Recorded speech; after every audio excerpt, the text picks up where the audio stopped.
எல்லாருக்கும் வணக்கம். நாளைக்கு தமிழ்நாடு முழுசும் வேலை நிறுத்த போராட்டத்தை அறிவிக்கிறோம். இதில் வந்து சேலம் மண்டலத்து சார்பாக இன்னைக்கு ஒரு கலந்தாய்வு கூட்டம் நடைபெறுகிறது. நாளை நடக்கவிருக்கும் வேலை நிறுத்த போராட்டத்திற்கு முன்னோடியாக இப்போ அனைத்து செக்ஷன்களில் இருந்தோம். சேலம் மாவட்டத்தில் இருக்கிற பசங்க வந்து ஒரு செக்ஷனுக்கு ஒருத்தர் வந்து கலந்துக்கிட்டோம்.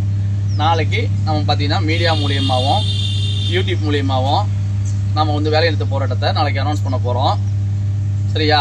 அதே மாதிரி தமிழகத்தில் உள்ள அனைத்து மின்வாரி ஒப்பந்த தொழிலாளர்களும் நாளை முதல் வேலை நிறுத்த போராட்டத்தை கையில் எடுக்கிறோம்.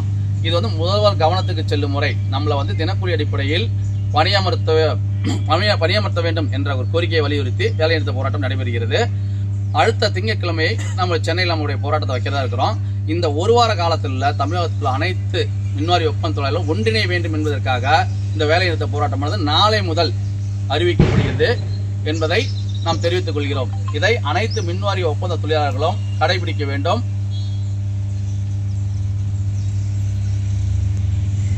நாளைக்கு பார்த்தீங்கன்னா நம்ம வந்து சேலம் மாவட்டம் நங்கவள்ளியில் நங்கவள்ளி பார்த்தீங்கன்னா போலீஸ் ஸ்டேஷனுக்கு கீழே காவல்துறை இருக்குது இல்லையா, அதுக்கு கீழே பார்த்தீங்கன்னா கைலாஸ் காலேஜ் இருக்கும். அந்த கைலாஸ் காலேஜுக்கு ஆப்போசிட் இருக்கிற மண்டபத்தில் நாளைக்கு சேலம் மாவட்டத்தில் அனைத்து மின்வாரி ஒப்பந்த தொழிலாளர்களும் ஒன்றிணைகிறோம். தயவு செஞ்சு இந்த விஷயத்தை எல்லாத்துக்கும் ஷேர் பண்ணுங்க.